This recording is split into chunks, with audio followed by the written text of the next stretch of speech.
So, start tayo ng chapter 3. So, topic natin is Newton's Law of Motion. So, meron tayong tatlong Newton's Law of Motion. So, yung first law, a body at rest will remain at rest and a body in motion will continue moving with constant velocity in a straight line unless acted upon by a net external force.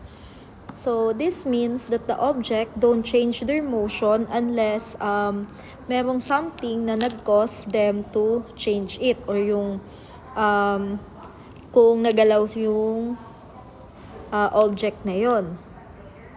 So, this natural resistance to change in motion, ang tawag natin is inertia. So, based dito, yung Newton's first law, yung sinasabi natin kapag first law is yung object in motion tend to stay in motion while yung object at rest tend to stay at rest unless merong nag-act upon na mag-move dun sa object na yon.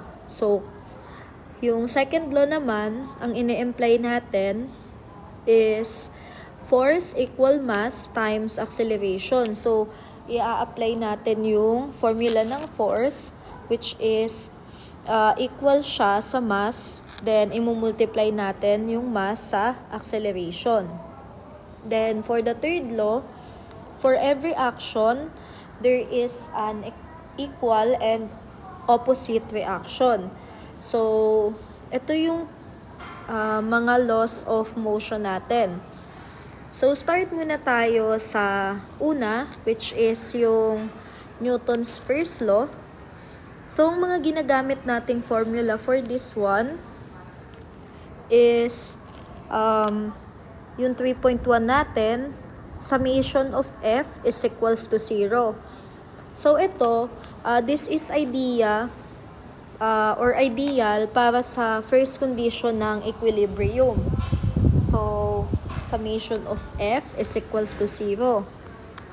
So, ito yung 3.1 natin na formula. So, dito sa first law natin, kinukonsider natin yung equilibrium. So, yung equilibrium, ibig sabihin, if it is either at rest or moving at a constant velocity. So either na constant lang siya na naka-rest or constant na naka-move or nagmo-move yung object. So, ibig sabihin, wala tayong acceleration doon. And in terms dun sa net force na nag-a-act, ang value niya is 0. Kaya, ang summation of F natin, ito, is equals to 0.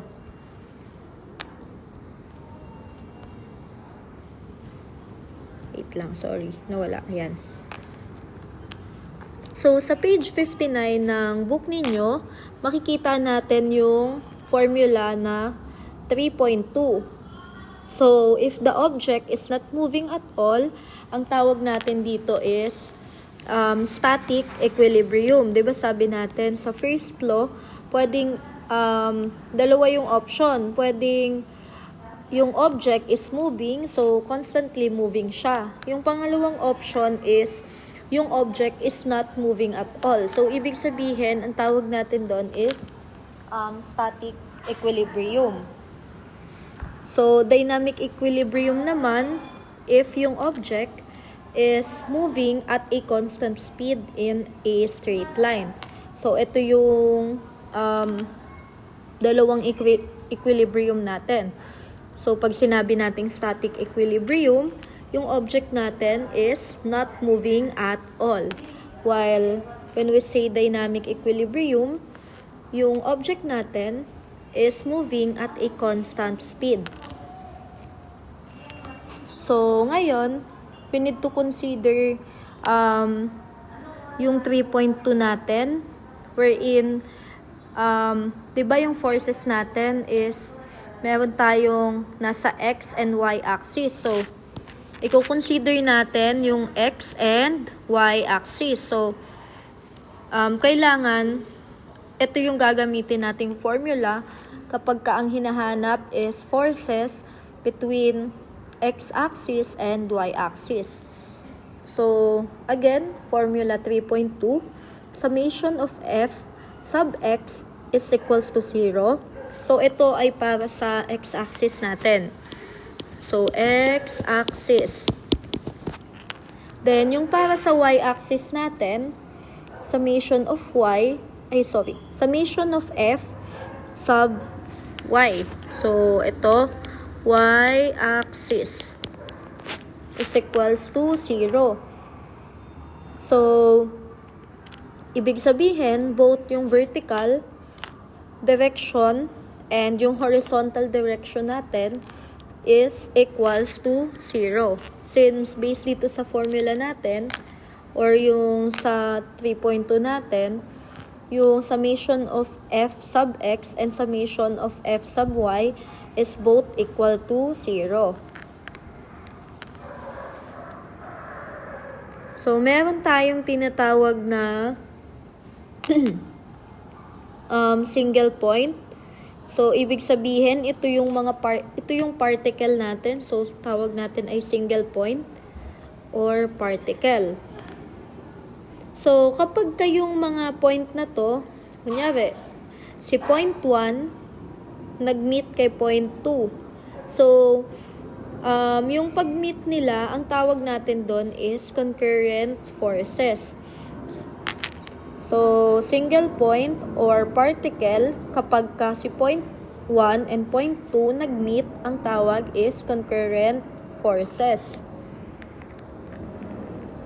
Ngayon, since nasa first law of motion tayo, na ang sabi natin, di ba? Object in motion, kapag kayong object gumagalaw, so magre-remain lang siya ng gumagalaw siya.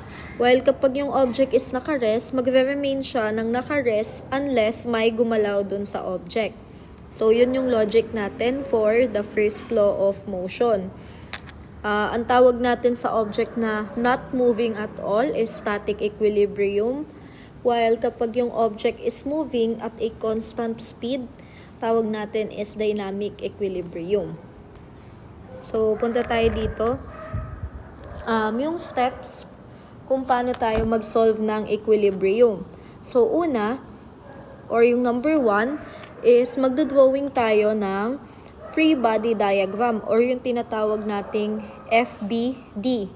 So, dito i-analyze natin yung given. Then, usually kapag may given tayo, meron tayong angle, magnitude, direction.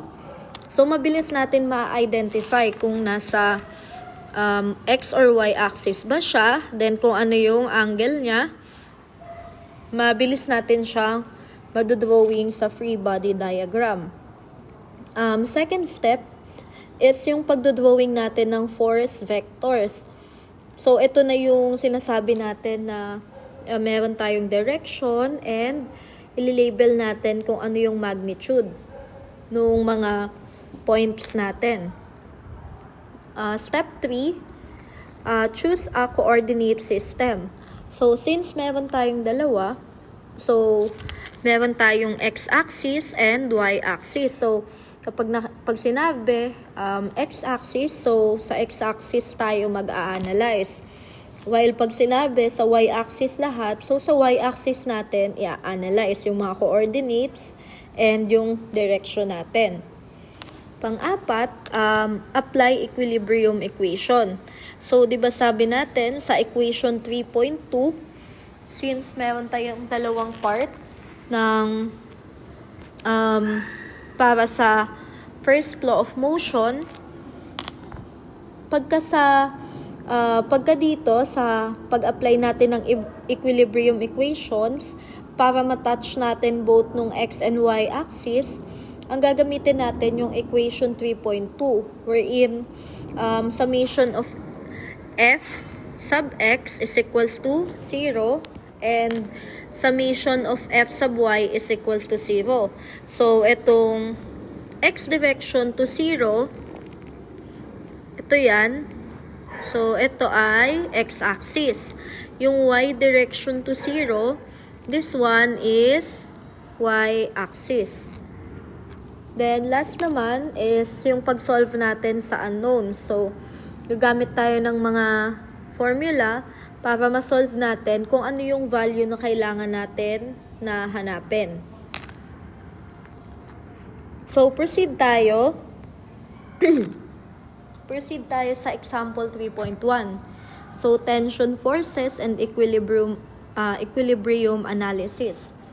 So, yung scenario kasi natin dito is yung figure 3.1.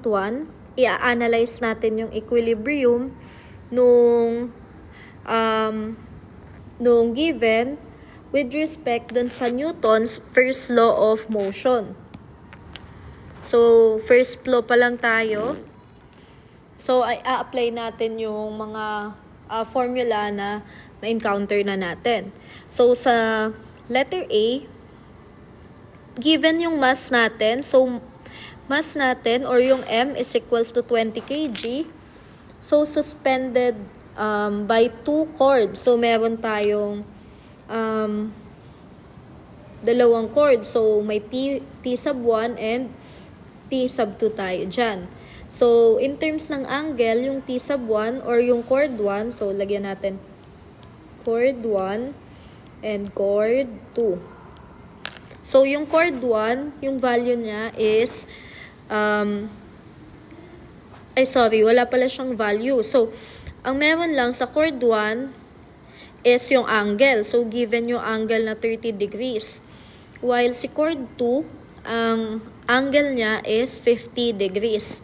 Ngayon, from that, since naka-indicate dito ay pa-horizontal yung angle, so, if-follow natin yung direction na yon. So, si cord 1 is equivalent to T sub 1 na mayroong angle na 30 degrees. Si cord 2, which is si T sub 2, ang angle natin is 50 degrees. So, pa-horizontal siya. Kung ang mass natin is 20 kg, so, hahanapin natin dito is yung tension na meron sa cord 1, which is si T sub 1, and si cord 2, which is si T sub 2. So, ito yung visual representation. Ito yung T sub 1 and T sub 2. Diba sabi natin, T sub 1 is 30 degrees, T sub 2 is 50 degrees. Then yung M or yung mass is 20 kg. Ngayon, from that given, isosolve muna natin yung weight. Kasi ang tinatanong sa atin dito is, ano yung nagso-support dun sa 2 chords? Ano yung value ng nagso-support. So, para ma-solve natin yon, yung formula natin para makuha yung weight is W is equals to M times G. So, yung mass natin or yung M natin is 20 kg. Then, gravitational force is equivalent to 9.81 ms squared.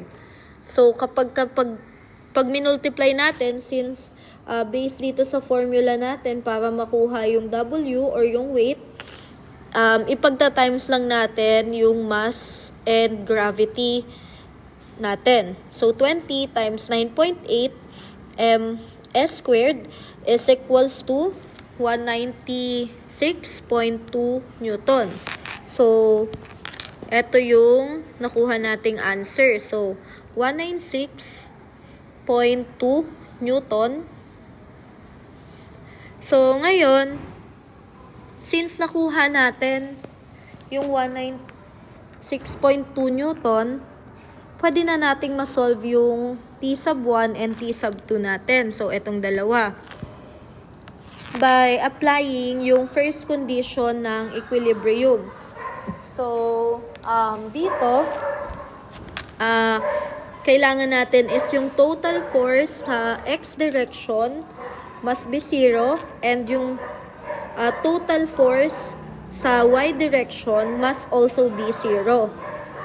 So, gagamitin natin yung equation 3.2 which is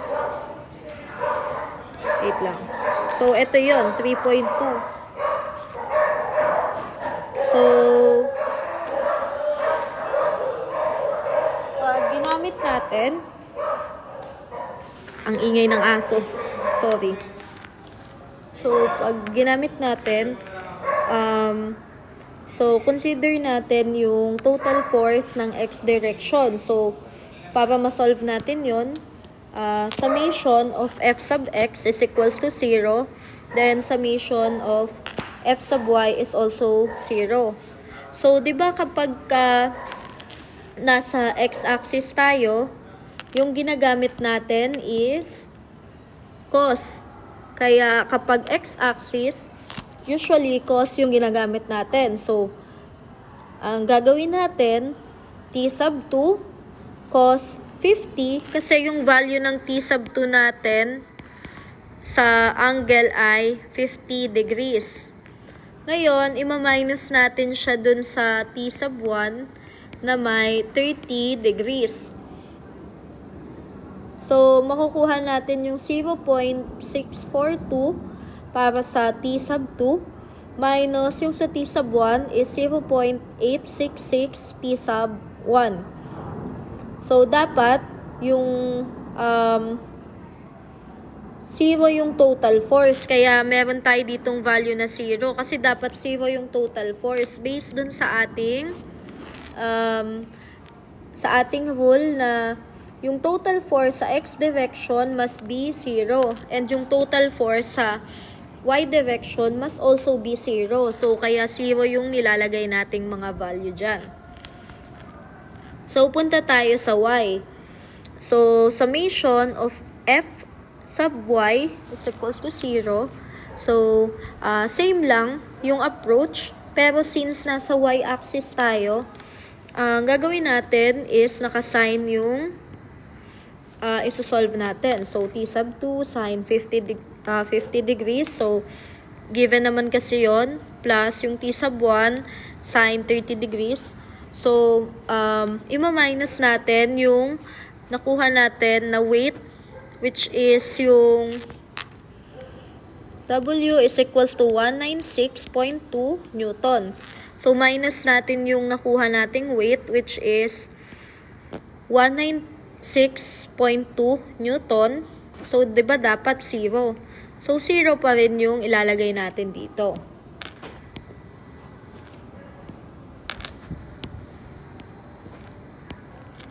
So, next naman, simplify natin. So, t sub 2 sine 50 degrees, ang answer natin would be 0.766 t sub 2. Ngayon, i-add natin yung 0.500 t sub 1.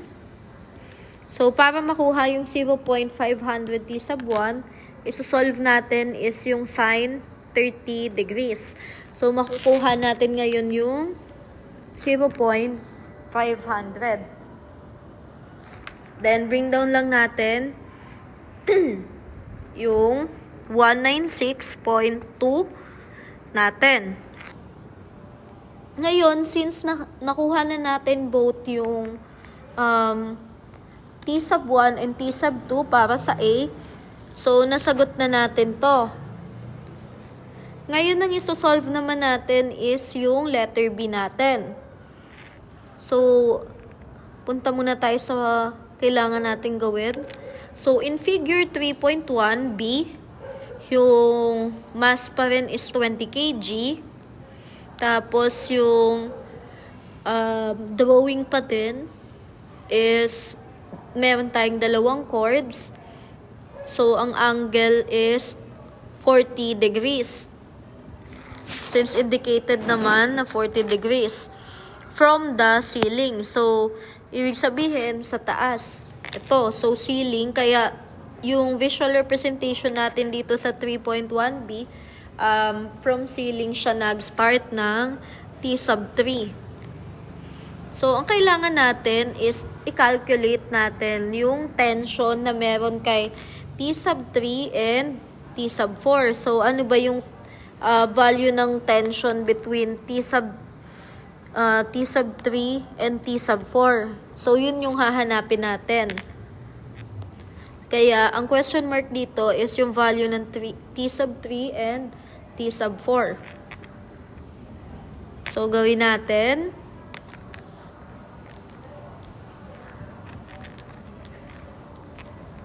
Formula na gagamitin natin since nasa Newton's first law of motion tayo.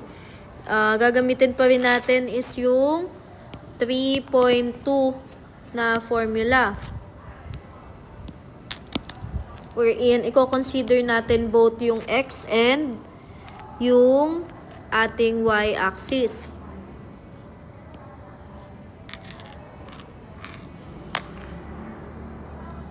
So, T sub 1 is equals to 127.962 Newton and T sub 2 is equals to 172.61 Newton.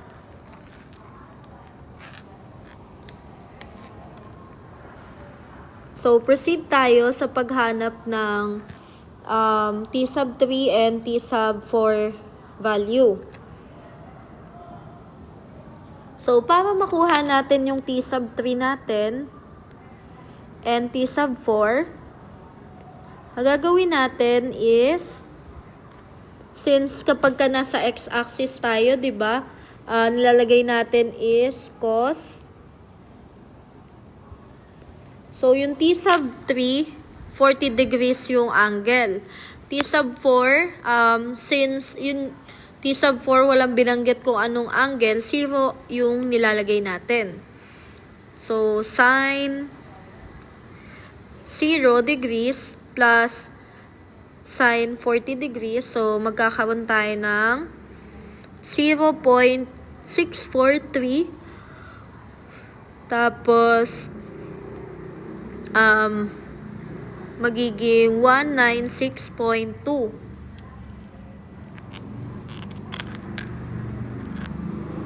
Tandaan natin kapag ka nasa summation of f sub x tayo, nakakos yung sinosolve natin. Kapag ka summation of f sub y, naka-sin tayo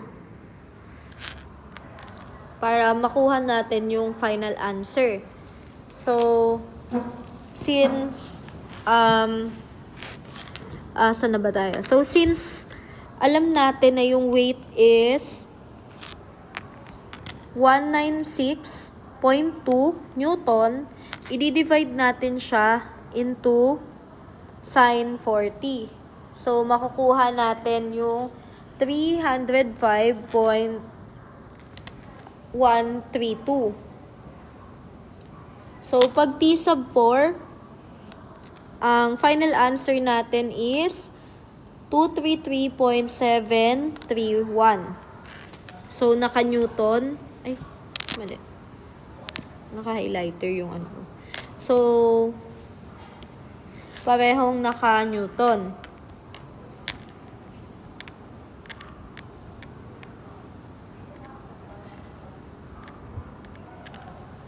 So, ito yung formula para sa T sub 3, so 304. So, sa atin, i-round up na kasi natin, so 305 yung sa atin.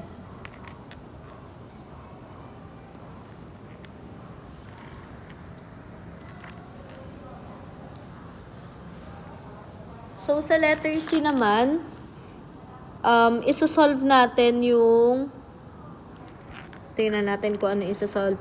So, sa figure 3.1c, horizontal force naman, yung value is 50N. So, 50N yung value ng horizontal force. Then, 20 kg pa rin yung mass. Tapos, yung angle pa rin is andun sa ceiling.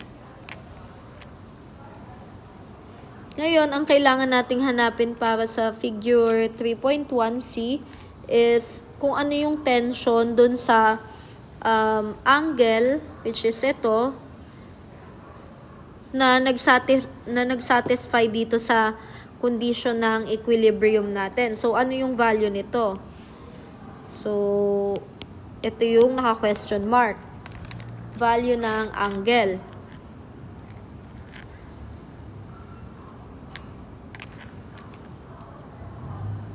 So, solve natin siya. Sabi natin, 'di ba, yung value ng angle dun sa asan na yun? Yung value ng angle natin is yung hinahanap. So, F is equals to 50N tapos 20 kg yung mass. So, una, isa-solve natin yung summation of F sub X. So, summation of F sub X, ito yun. Tapos, summation of F sub Y. Diba sabi natin, kapag nasa summation of F sub X tayo, naka-cos tayo. So, magkakaroon tayo dito ng cos 90 degrees minus yung value ng angle natin. While yung summation of F sub Y, lagi tayong naka-sign. Pero since ang hinahanap natin is yung value para dun sa angle natin, so sin is equals to 50 degrees, then yung F sub X natin is cos. So, yung cos natin is equals to dun sa weight na na-solve natin kanina, which is 196.2. So, i-divide natin yung equation 1.c. So, equation 1.c is sin angle over cos angle. So, ang value ng sin P is, ng sin angle natin is 50. While yung value ng cos natin is equals dun sa final answer natin sa weight kanina na 196.2.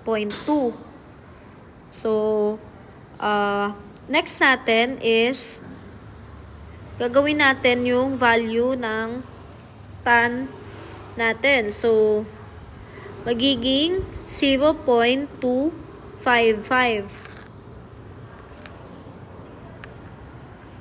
So, final answer natin, yung tan na naka-negative, tapos yung nakuha natin, di ba, dun sa angle is 0.255. Pag in-input natin sa cycle yung tan, raised to negative 1, tapos yung value na 0.255. So, magiging angle natin is 14.3 degrees.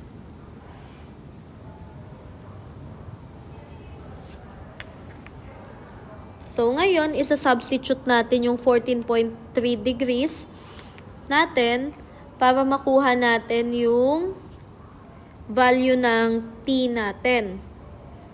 So, yung 50N, which is yung given, i-divide natin dun sa sin 14.3 degrees. So, mag-a-arrive tayo sa answer na 202.430N or 202.430 Newton. So, yun yung answer natin.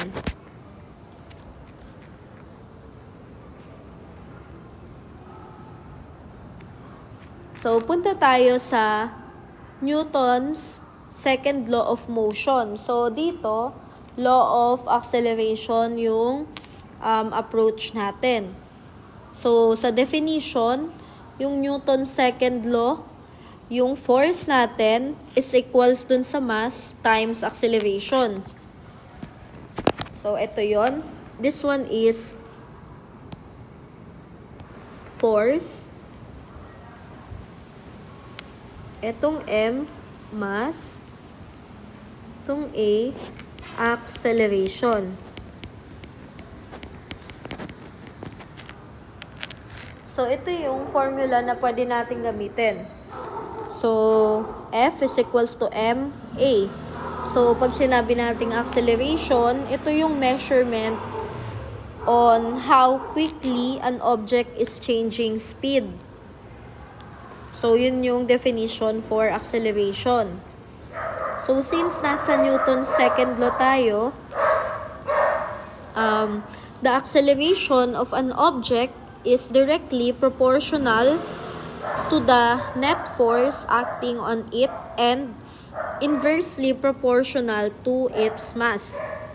So, kaya yung formula natin para sa second law of motion is acceleration or A is equals to F sub net over M. So, ibig sabihin, yung F sub net, ito yung force natin, while yung M is yung mass. So, kapag ang given naman is mass tsaka acceleration, yung formula natin is F sub net is equals to ma. So, if ang hinahanap is acceleration, ang gagamitin natin is F sub net over M. Ngayon, kapag ang hinahanap naman is force or F sub net. So, F sub net, pag ito yung hinahanap, mali yung color ko, sorry. So, gawin natin red. So, F sub net, kapag hinahanap yan, ang formula naman natin na gagamitin is mass times acceleration. So, ayan yung formula ng 3.3. So, itry natin siya sa given natin.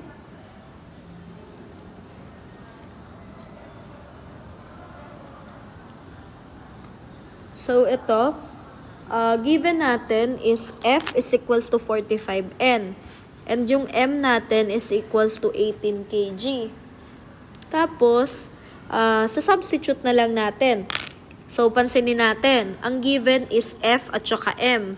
So, pwede natin i-substitute directly dito sa formula natin na A is equals to F sub net over M. So, di ba sabi natin, yung F sub net is yung force natin or yung F natin. Kung yung F natin is 45N, so sa-substitute natin yung F is equals to 45M. N. So, yung M naman natin is 18 kg. So, sa M, isa-substitute na natin directly yung 18 kg. So, formula natin, di ba? Acceleration is equals to F net over M. So, kaya diretso natin siyang sinusolve. So, A is equals to 45N over 18 kg. So, makukuha na natin agad yung final answer na 2.5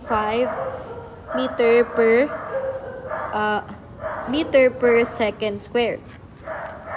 So, final answer natin is 2.5 ms squared. So, box natin. Ngayon, paano naman kung meron na tayong kinukonsider na initial speed and final speed? So, sa example natin ng 3.2, so, meron tayo ditong mga details. Sulat muna natin. A waiter pushes a 0.35 kg glass with wine to the right along a smooth level countertop. The glass leaves his hand with a speed of 2.8 ms and slows down due to constant friction force from the counter. So, if the bottle slides 1.6 meters before stopping, what is the magnitude and direction of the friction acting on it? So, friction force, then i-consider natin yung direction and magnitude. So, kapag ka nag-slide daw yung bottle ng 1.6 meters bago siya nag-stop mag-slide, ano yung magnitude and direction ng friction force na nag-a-act doon sa object?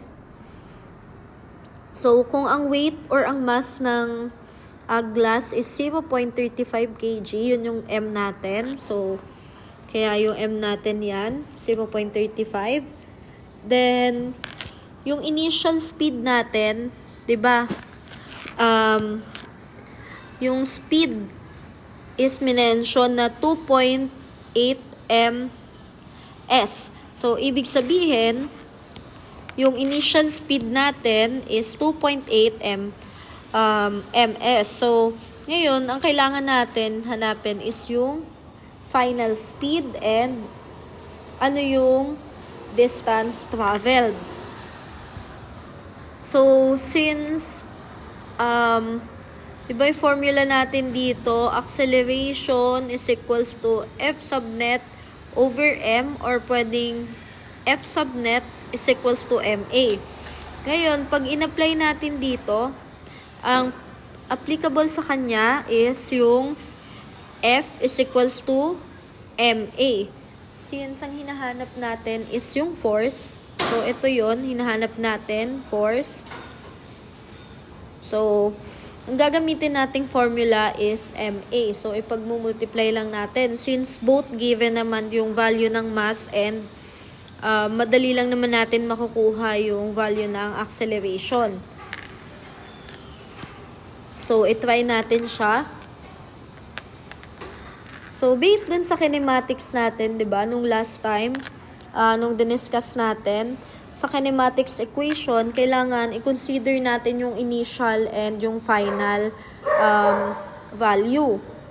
So, para ma-solve natin yung MA na yan, syempre, ang available pa lang sa atin is yung mass. So, yung mass natin is 0.35 kg.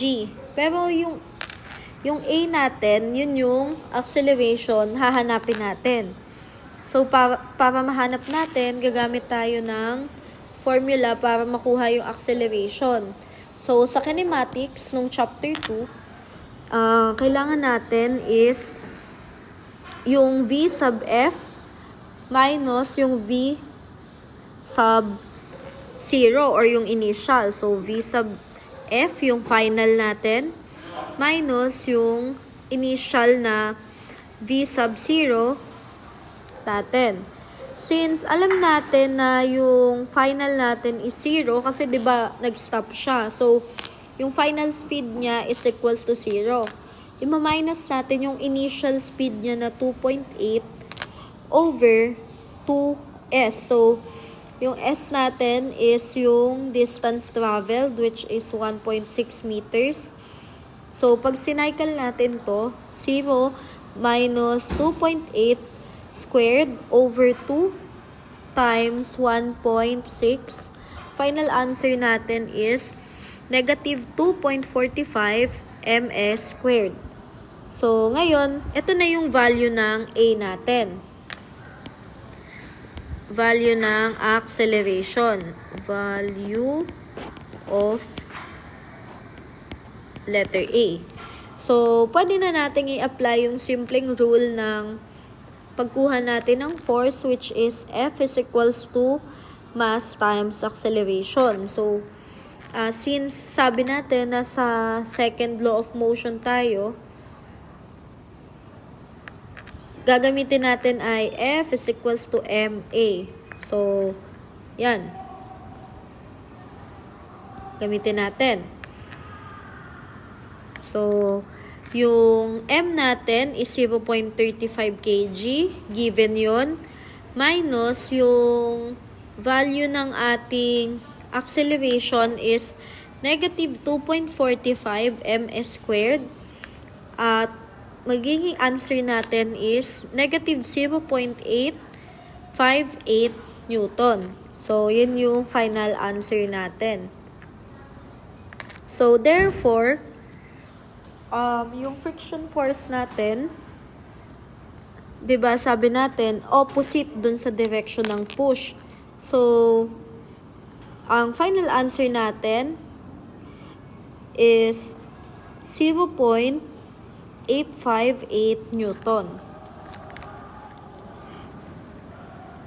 So, ang kinonsider natin dito is yung second law of motion.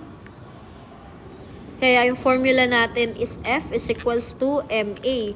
Yung equation natin para sa 3 point, wait lang, hanapin ko lang. Ito, equation natin ng 3.3. So, punta tayo dito. In terms naman sa mass and weight, formula natin sa weight is equals to mg. So, ibig sabihin, mass natin, ito times natin sa gravitational force na 9.81. So, 9.81 ms squared. Tapos, since given naman dito yung value ng W, which is 2.10 times 10 raised to 4 N. Then, yung F natin, given rin yung value niya, yung net force natin, is equals to negative 1.65 times 10 raised to 4 N. Ngayon, i-apply natin yung formula. So, simple lang yung formula natin.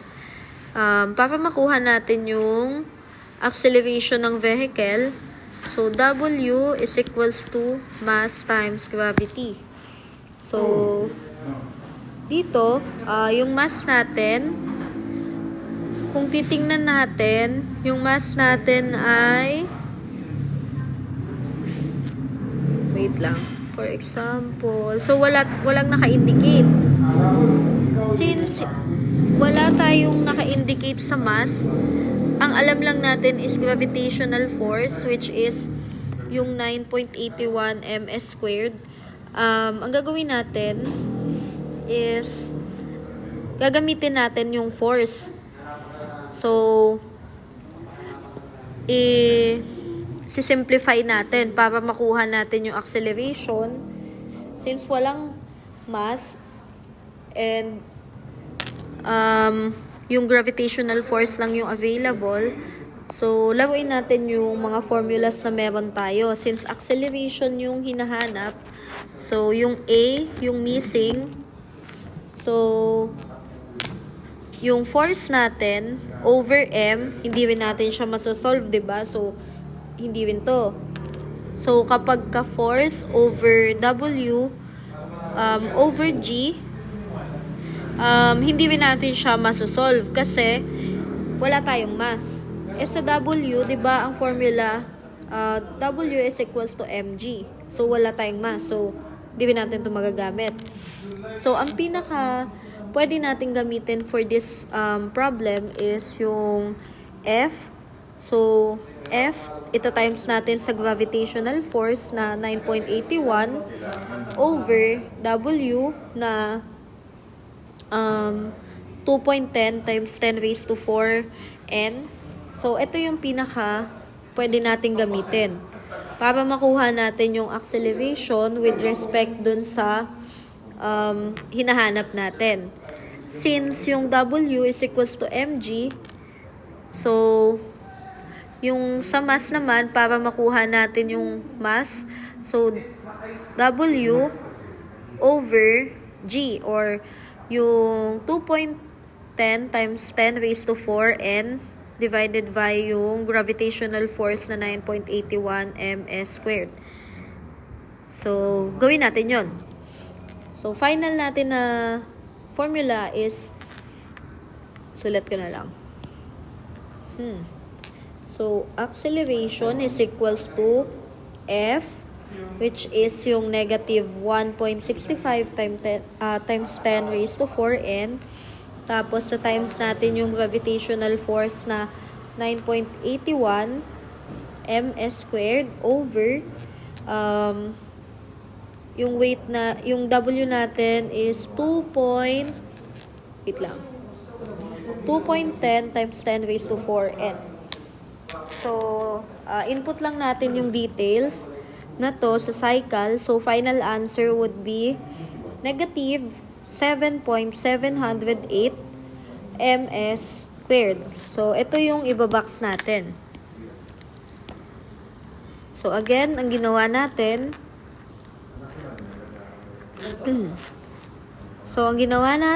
is, ginamit nating formula is yung F G over W. So, yung F natin, given naman, ito yung F. Itong part na to, yung F natin. Itong part na to is yung G. Then, itong part na to is yung W. So, final answer, negative 7.708 ms squared. So, ganun lang kadali yung pagsosolve natin ng kapag hinahanap is acceleration and yung meron lang tayong given is yung W and G. So, pwede na tayo mag-start dun sa pag-solve natin. So, since dito, both available si F at saka si W, then yung gravitational force, hindi naman nababago yung value, which is 9.81. Gravitational force value. Ayan. So, start natin yung example 3.4 natin. So, bago tayo mag-third law of motion, solve natin si page 64, example 3.4. So, wait lang. Asa na? Problem natin, an ice boat is initially at rest on a smooth, frictionless, frozen lake. So, after 5 seconds of being pushed by a steady wind, the sled is moving to the right. So, papunta ng right yung movement nung ano. So, yung movement niya is 8.0 ms. So, if yung total mass ng sled natin is 180 kg, so 180 kg, ano yung constant horizontal force exerted by the wind? So, ang hahanapin natin is ano yung constant force nung wind. So, para ma-solve natin to, since acceleration to, una, isulat muna natin yung given. So, yung given, meron tayo ditong, highlight natin na lang pala. So, pink.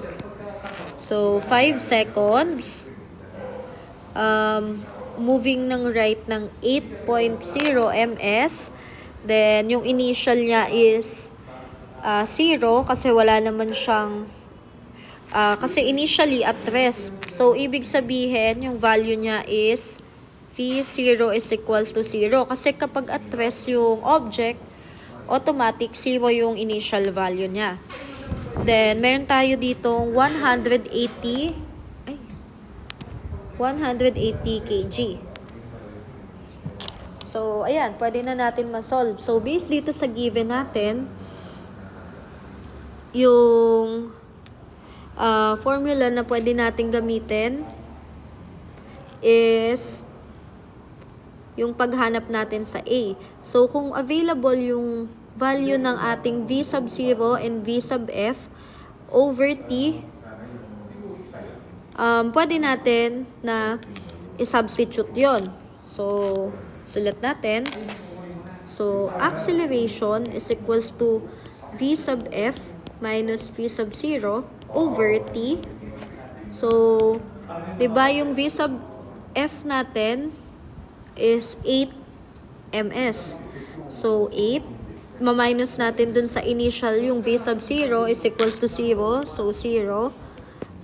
Tapos, yung time natin, 5 seconds. So, lagay natin 5.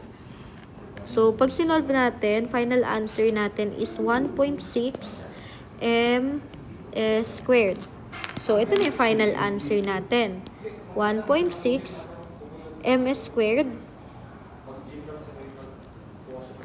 So, ngayon, pwede na natin isolve yung force na nag-a-act doon sa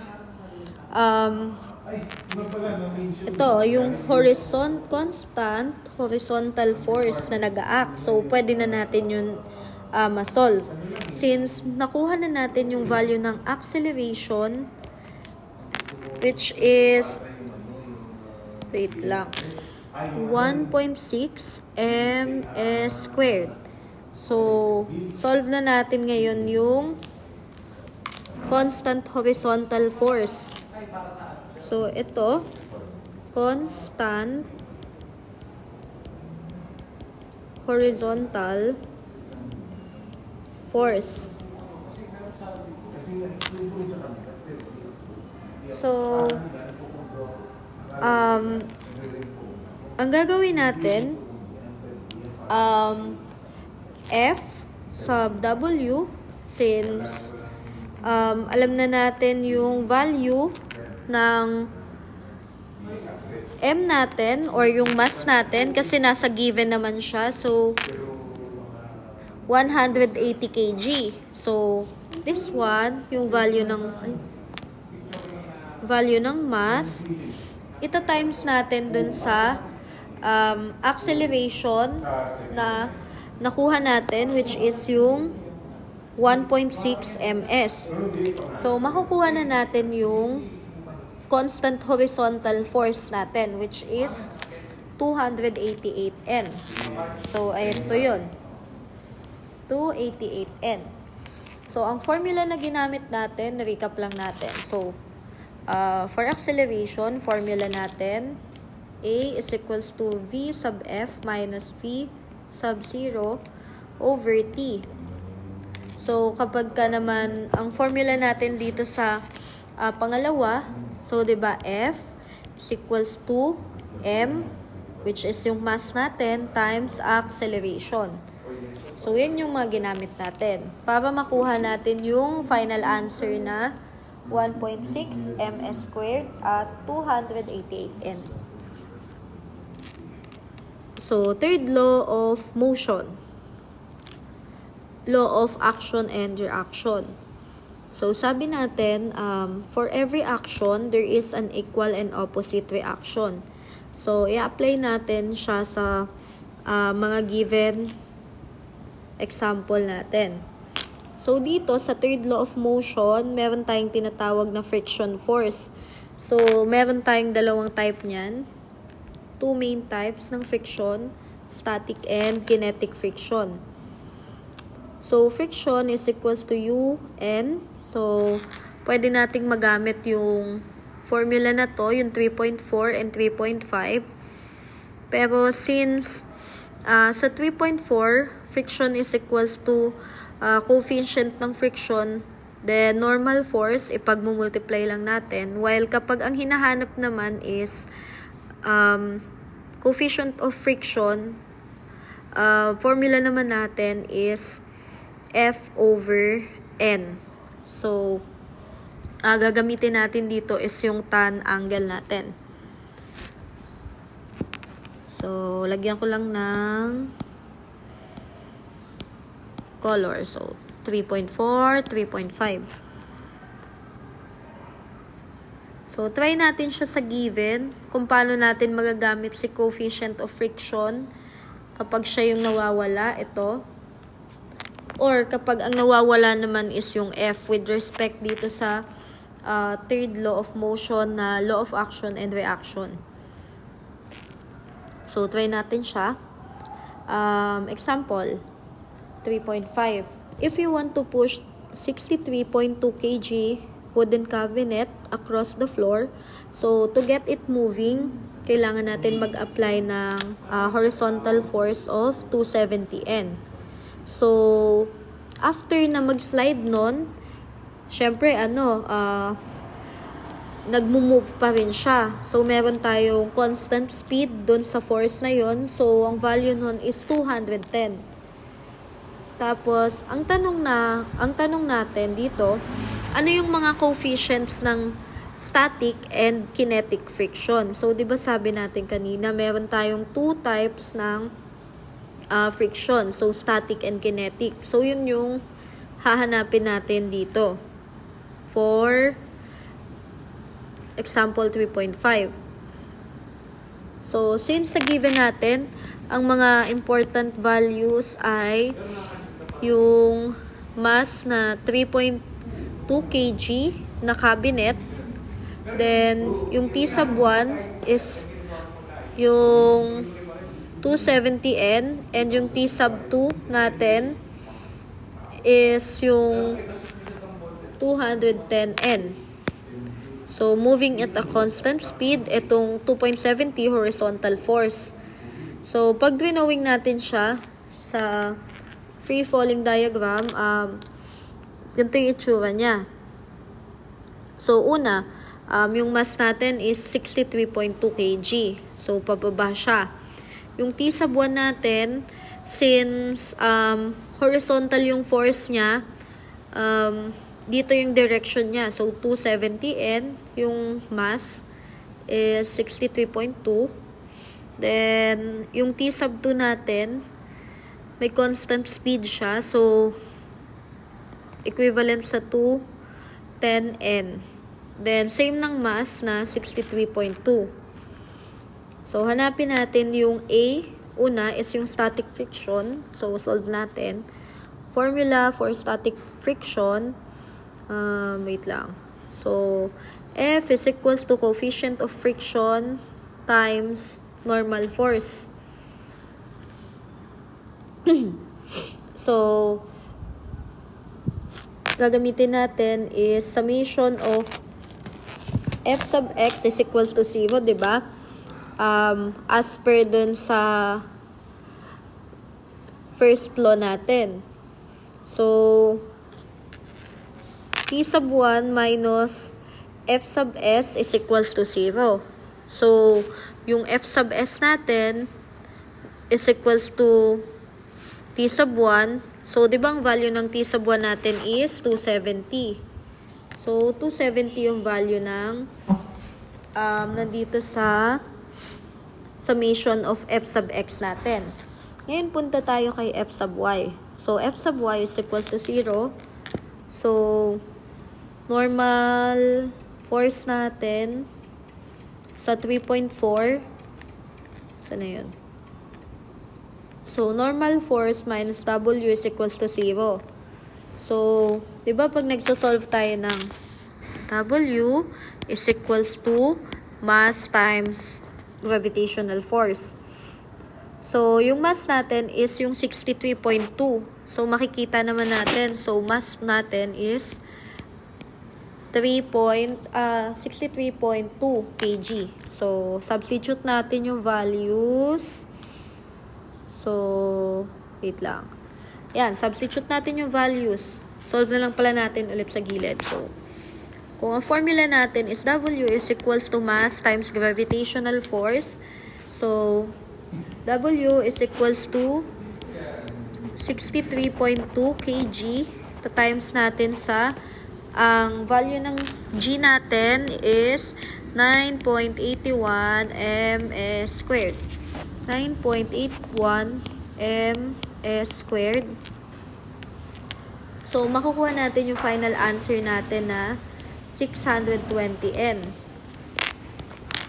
So, nakuha na natin yung W. So, pwede na natin isolve yung hinahanap natin, which is yung static friction.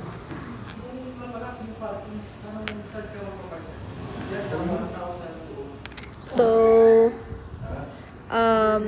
F sub S over N, so 270, wait lang, ba't ulit? So, 270. Si 270 is yung given value para sa t sub 1 natin. So, makikita ninyo yung t sub 1 is equivalent to 270. So, dun yun ang galing. Over, yung na-solve natin for W is yung bagong value na 620. So, pag dinivide natin 270 over 620, makukuha na natin yung 0.435. So, yan. Madali lang natin siya makukuha. So, substitute nyo lang yung values.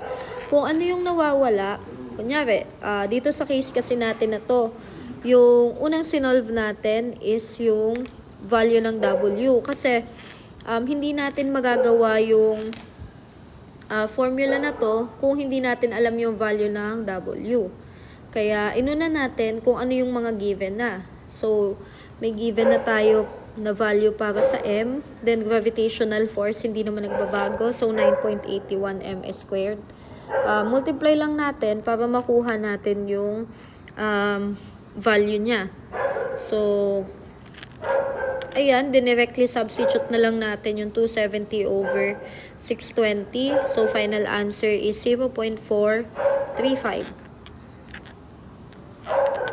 So, ito yung solution. Aralin nyo na lang. So, nakuha na natin yung static friction natin. Kasi, nahanap na natin yung F sub S natin. Ngayon, dalawa kasi yung pinapahanap.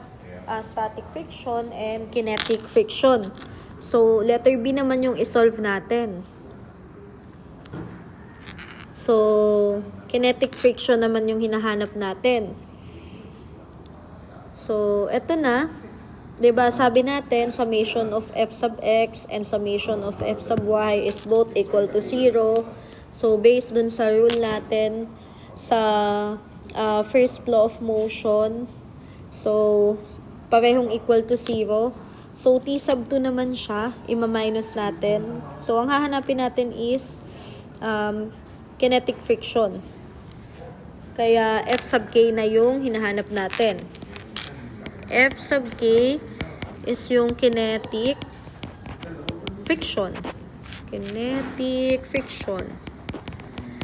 Para hindi nyo makalimutan. Kailangan sa exam, dapat tama yung steps ng solution. Pagka nag-shortcut kayo, dun sa part na nag-shortcut kayo, hanggang dun lang yung points nung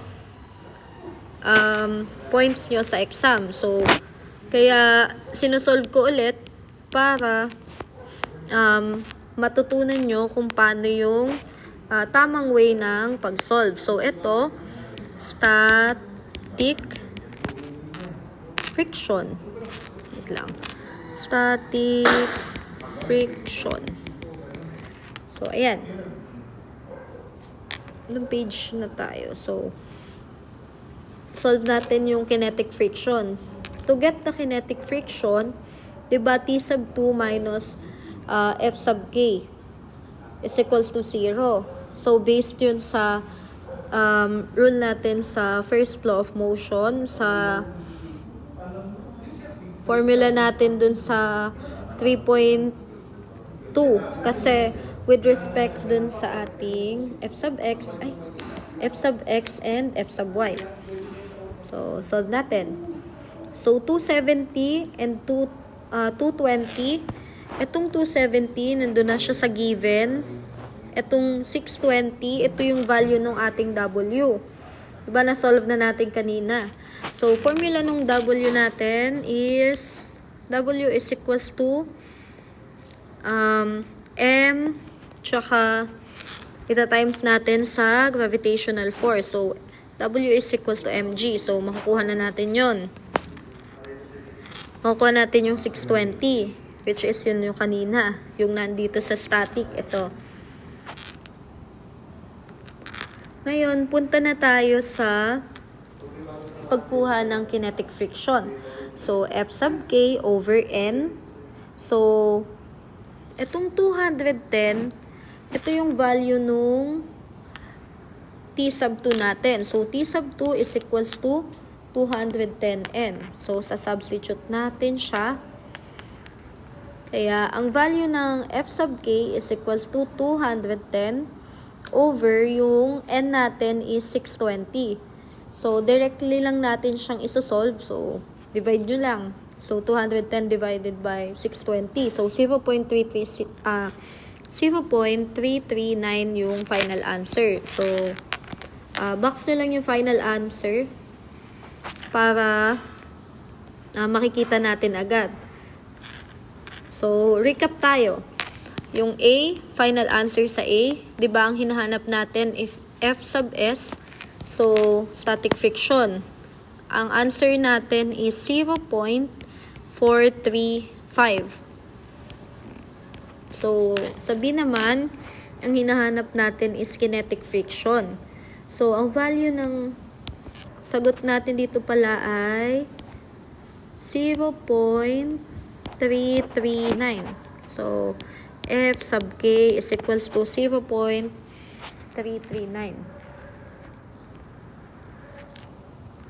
So, daming example.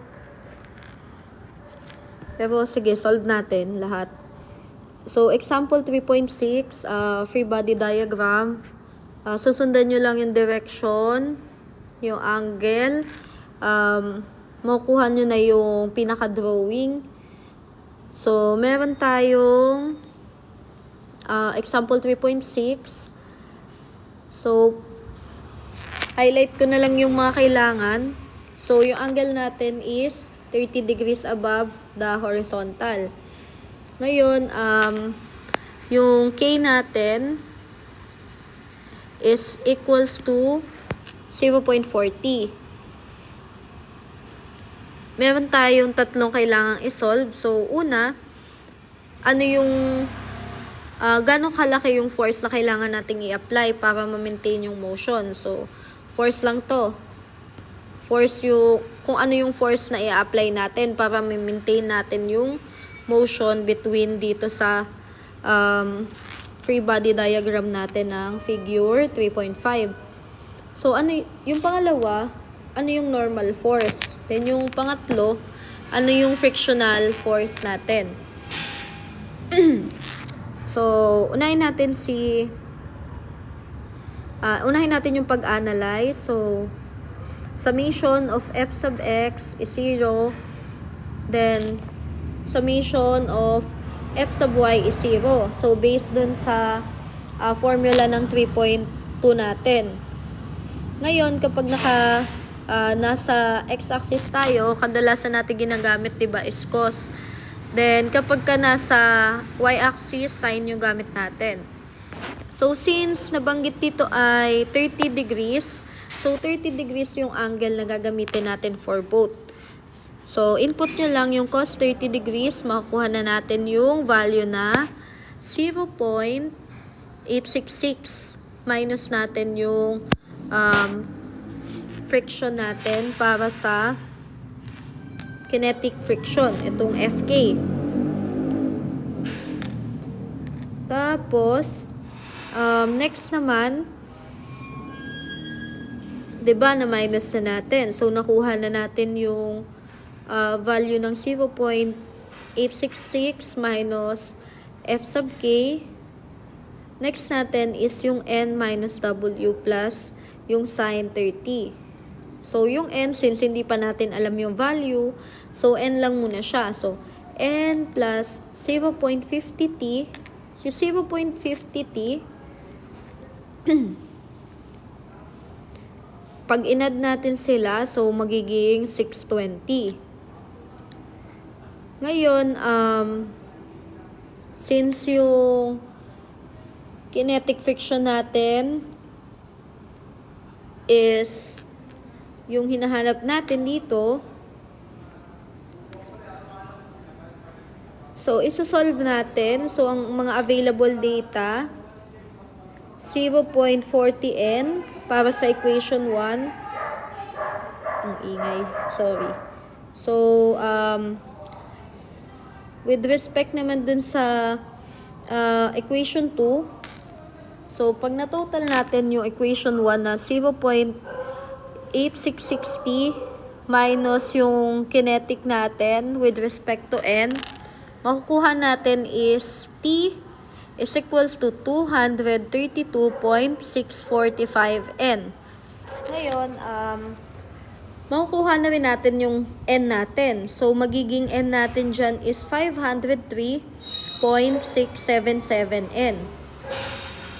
Then, with respect naman dun sa frictional force natin, si 0.40, siya yung, asa na yun? Si 0.40, yun yung given natin para sa kinetic natin. So, 0.40 nandun sa given. Tapos, itong 503.677, ito yung N value natin. So, ngayon, ipagmumultiply lang natin sila para makuha natin yung frictional force na hinahanap natin. So, 0.40 times 503.677 N, total natin is 202.471 N. So, ayan, nakuha na natin yung normal force, yung ano yung force ng pag-maintain ng motion, and yung frictional force natin. So, itong T, ito yung ating pag-maintain ng motion. Itong N natin, ito yung normal force natin na value. Normal force value. Then, last is yung frictional force. So, ito yun. Frictional force. So, yung 3.7, same approach lang naman dun sa unang tatlo. Wait lang.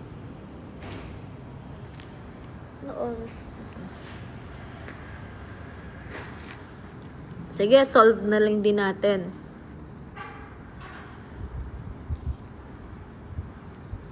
So, 3.7. 75 kg box is resting on a ramp inclined at 15 degrees above the horizontal. So, 75 kg na box, then 15 degrees na above horizontal. So, ang tanong dito is dalawa. So, ano yung force na kailangan nating i-apply para maging upward and constant yung speed? So, yung pangalawa naman, gano'ng kalaking force yung kailangan natin para hindi mag-slide downward, kasi 'di ba upward na siya. So, ano yung force na kailangan natin para hindi bumaba or mag-slide down yung box natin na nakalagay sa ramp? So, free body diagram.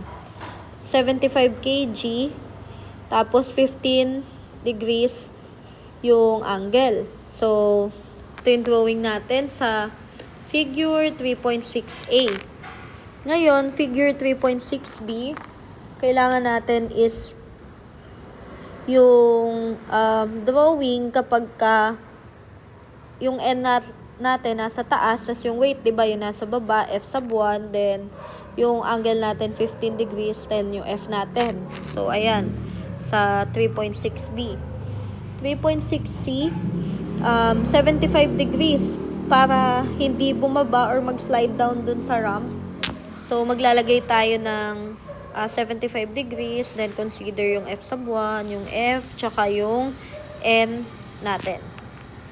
So, yung D, finally, ito, sa 3.6D, ito na yung formula na gagamitin natin para naka-upward lang yung box natin. So, 15 degrees, kaya yung F sub 2 natin pataas kasi siya yung force na pumipigil para mag-slide down yung box natin. So, yung N natin, F sub 2, W, then F. So, consider lang natin yung sa A, consider lang natin yung formula natin na yung W is equals to mg. So, given naman dito yung mass natin, which is 75 kg. Times natin sa gravitational force na 9.81 ms squared. So, makuha na natin yung 735.75 N. So, di ba sabi natin with respect to summation of f sub x, lagi tayong naka-cos, tapos angle natin is 75 degrees. Since yun yung nandito sa pinakauna. Asa na yun? So, nasa pinakauna natin, 75 degrees. Tapos, ngayon, ima-minus natin yung nakuha nating W, which is yung 735.75 cos 75. So, minus natin. So, makuha na natin yung sagot para sa summation of f sub x. So, sagot natin ay 190 pala. Kasi hindi tayo mag-round off. So, as is lang siya, 190.426. So, sa f sub y, gagamitin naman natin is sin 75 degrees. So, yung 735.75, gagamitin natin siya. So, ito yung W natin. Then, yung sin 75, makukuha na natin yung with respect naman sa summation of f sub y. Final answer natin is 710.68 N. So, yan. Next naman, sa substitute natin yung mga value ng, saan na yun? Yung values natin. So, start tayo, 0.38. Si 0.38, ayun yung given natin dito na kapag yung ramp natin, may value siyang 0.38. So, lalagay natin yung value ng ramp is 0.38. Then, times natin dun sa nakuha nating answer para sa summation of f sub y, which is 710.68 N. So, makukuha na natin yung final answer na 270.06 N para sa equation 1.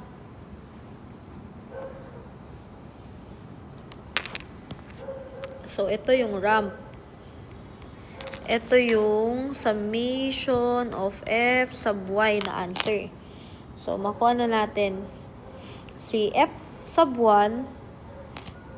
So, lalagay natin. So, f sub 1 is equals to f plus 190. Kasi, di ba yung x natin doon, yung summation of f sub x is 190.426 is equals doon sa 270.06 plus yung 190.426. So, i-add natin yung value ng UN plus yung value ng summation of f sub x natin. So, final answer natin para sa f sub 1 is 460.5 N. So, yan. So, letter B. Ganun din yung gagawin. Same lang naman. Magre-refer lang tayo dun sa free body diagram. So, paano kapag rotated ng 15 degrees clockwise? So, i-apply natin yung equilibrium. Diba? Kung mapapansin natin, same lang sila, oh. Cos 75 degrees. Ngayon, yung f sub 2 plus f, minus natin yung nakuha natin kanina na, wait lang, W is equals to mg. Diba nakuha natin kanina? Lagay natin uli. 75 kg times yung 9.81 ms squared. Makukuha natin is 735.75 N. So, yun yung nilagay natin. Ito yun. Yung W. Then, W cos 75, makukuha natin yung 190.426. So, itong kabila, sine. So, 735.75 sine 75. So, final answer is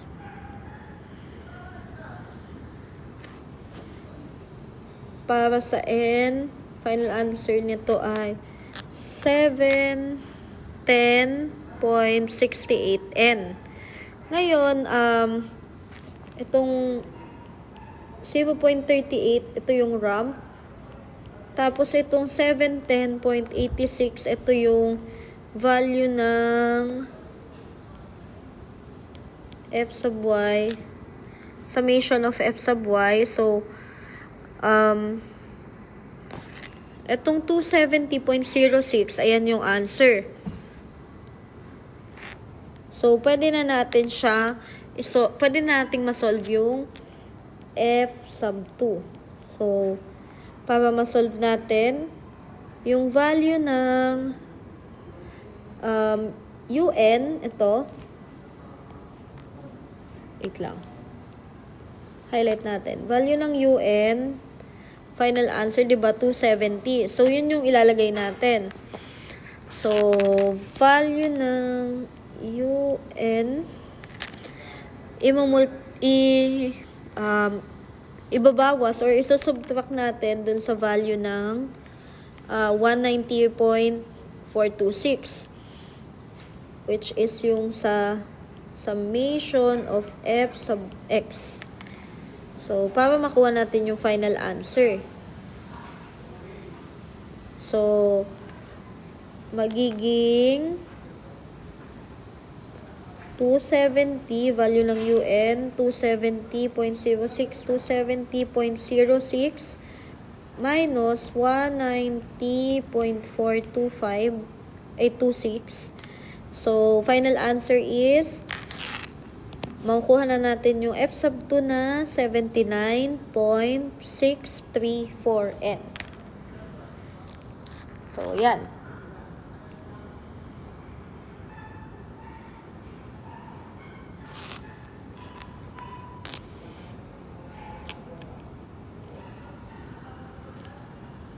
So, last page. Asa na? Ito. Last example, 3.8. 550N block rests on inclined surface surface tilted pala. Tilted ba to? Ayan. Tilted nga. At an angle of 35 degrees from horizontal. So, highlight yung 55N block, yung 35 degrees horizontal, and yung force na 480 N. So, ang kailangan natin is ma-determine natin yung friction. Friction ang tinatanong between dun sa inclined plane and dun sa block natin.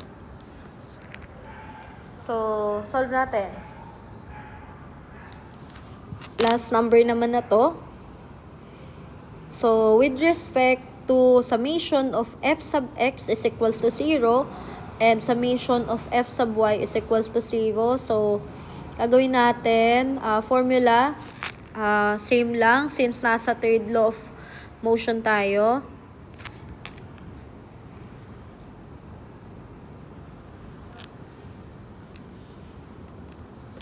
Sana yun. So, formula natin, W cos 55. So, highlight. W is equals to mg. So, mass natin is 550, diba? So, 550, 9.81 ms squared, 550. Ano lang natin? Calcu. Cycle pala. Ay, binary pala. Cycle. Ayun. Ay. Wait lang. So, diba,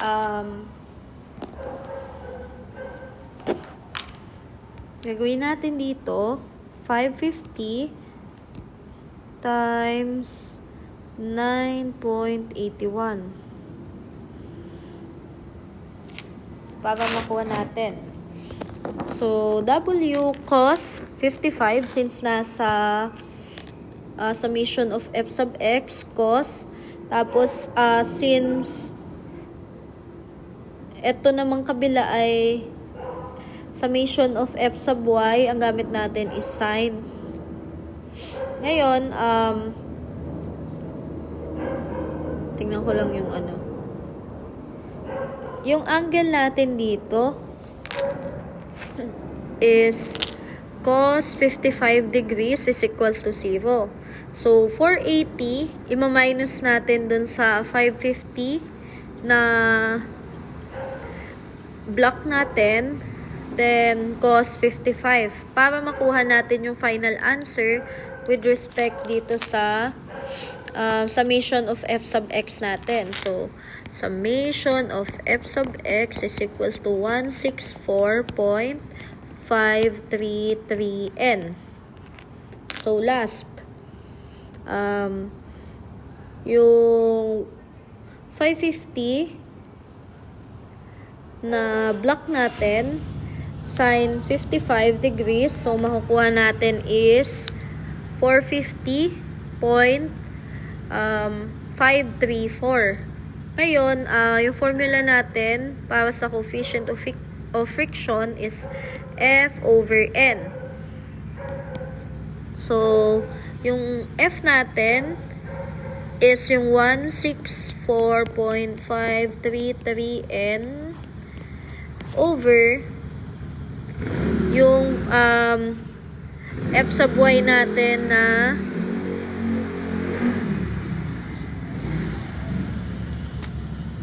F sub y natin na ba't dito? Sorry. Lagay ko muna dito. Yung answer, diba, is sa F sub y is 450.534N. So, ngayon, lalagay natin dito. N natin, ang value is 450.534N. So, pagka dinivide natin to, final answer natin is 0.365.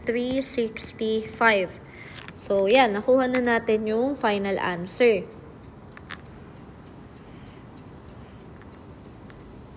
Kaya tayo may 55 degrees dito sa part na to at saka dito. Kasi dun sa drawing natin para sa B, diba, sa drawing natin para sa B, yung figure 3.7B, meron tayong angle na 55 degrees Celsius. Ay, ba't Celsius? 55 degrees, sorry. So, kaya tayo nagkaroon ng 55 dyan. Kasi baka magtaka kayo, bakit hindi 35? So, dito kasi sa figure 3.7B, para masatisfy natin yung coefficient ng friction between dun sa block and dun sa inclined plane, meron tayong 55 degree. So, ito yun. Tapos, 550 and then yung 480. So, dito natin kinuha sa figure 3.7B yung 480 at saka 550. Tapos, cos, yung 55 is dito sa figure 3.7. So, yan. Final answer natin is 0.365. So, ito yung last na part sa chapter 2 natin, yung third law of motion. So, yan yung ito yung solution natin. Madali lang naman siya as long as alam natin kung ano yung first law of motion, ano yung second law of motion, ano yung third law of motion. So, ang first law of motion, diba? Asan na yung first law of motion? Balik tayo. Pinaka-formula lang talaga niya is yung 3.1 and 3.2. So, yung with respect dun sa f sub x and f sub y. Ngayon, si second law of motion, umiikot lang madalas yung sa kanya sa force is equals to mass times acceleration. So, meron lang siyang formula ng 3.3. So, dalawang type to. Kapag acceleration yung hinahanap, ito yung gagamitin. Kapag ka naman F sub net, so mass times acceleration. Pag acceleration yung hinahanap, F sub net over mass or M. So, yun yung sa Newton's second law. Sa third law, meron tayo ditong dalawang formula. So, ito, yun na yan, coefficient of friction. Then, itong N, yan yung normal force. So, 3.4 and 3.5. Kapag ang hinahanap natin is yung friction force, ito yung gagamitin natin. Yung F is equals to coefficient of friction times normal force, which is 3.4. Ngayon, pag 3.5, gagamitin natin coefficient of friction is equals to force over normal force. Then, magkakaroon tayo ng tan na tan na angle. So, ayan. Yan yung mga formulas na gagamitin natin. Mas onti yung mga formulas dito sa